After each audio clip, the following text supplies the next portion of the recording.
Здравствуйте, дорогие садоводы! Ну вот и апрель на пороге, а это значит, что начинается самая горячая пора.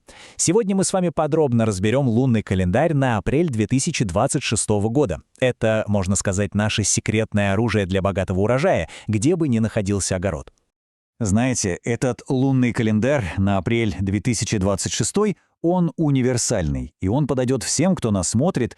Живете ли вы в России, Украине, Белоруссии или, скажем, в Прибалтике, Нидерландах, и даже для тех, кто занимается садом в северных штатах США или в Канаде. Лунные даты, они ведь для всех одни, мы их просто адаптируем под свой климат. В теплых регионах это сигнал для посевов прямо в грунт, а в холодных занимаемся рассадой и работаем в теплицах. Если вдруг останутся какие-то вопросы по вашему конкретному региону, обязательно пишите, будем разбираться вместе. Апрель — это же настоящий старт сезона. В России, Белоруссии, Прибалтике мы с вами, конечно, сосредоточимся на теплицах и пикировке рассады. А вот в Нидерландах, где климат помягче, уже можно смело сеять горох и зелень прямо в открытый грунт.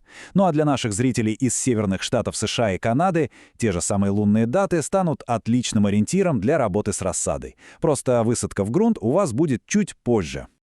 Но как же все это работает? На самом деле в основе лежит очень простой принцип. Луна своей гравитацией влияет на движение соков в растениях, точно так же, как она управляет приливами и отливами в океане. Как только мы это поймем, весь календарь станет ясным и логичным.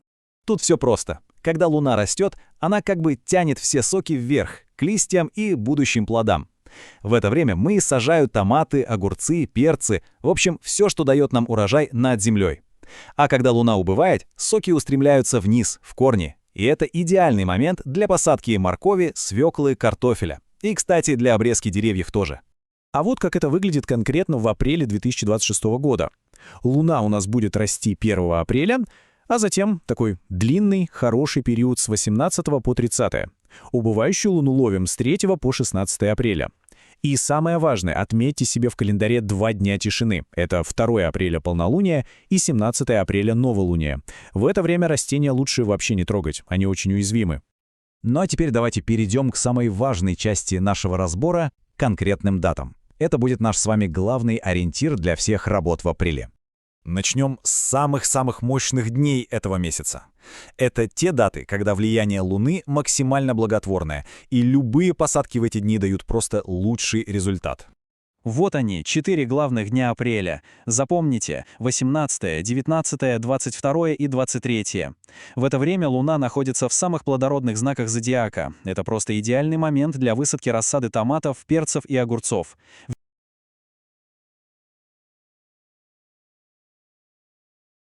Кроме этих вот топ-дней, есть и другие очень удачные периоды. И в начале, и в середине, и в конце месяца.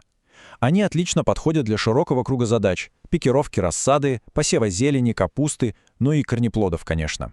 Есть и так называемые нейтральные дни. Они идеально подходят для ухода. Это время для рыхления почвы, полива, прополки и подкормок. А вот какие-то серьезные посадки лучше все-таки отложить на более благоприятные даты. И вот, пожалуйста, очень важная информация.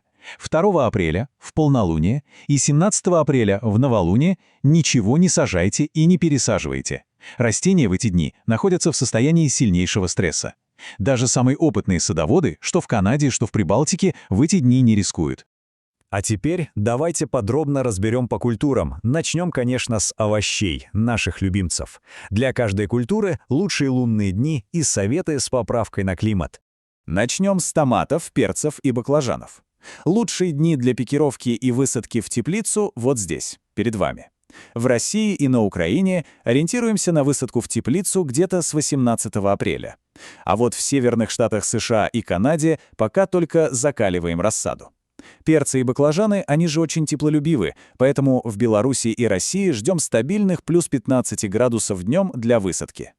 Огурцы, кабачки и тыквы — лучшие дни для них во второй половине месяца, конечно, на растущей Луне.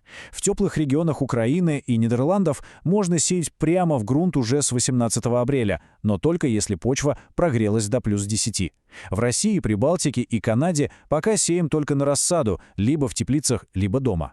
Капуста и бобовые. Раннюю капусту в Прибалтике и Нидерландах можно высаживать в грунт под укрытие уже с 10 апреля. Горох вообще культура холодостойкая. Его можно сеять с самого начала месяца практически везде. А вот с фасолью лучше подождать до середины апреля. Ей нужна уже теплая почва. Теперь переходим к корнеплодам – луку и зелени. Хотя по классике морковь и свеклу сеют на убывающей луне, есть и очень хорошие дни на растущей, вот они здесь показаны.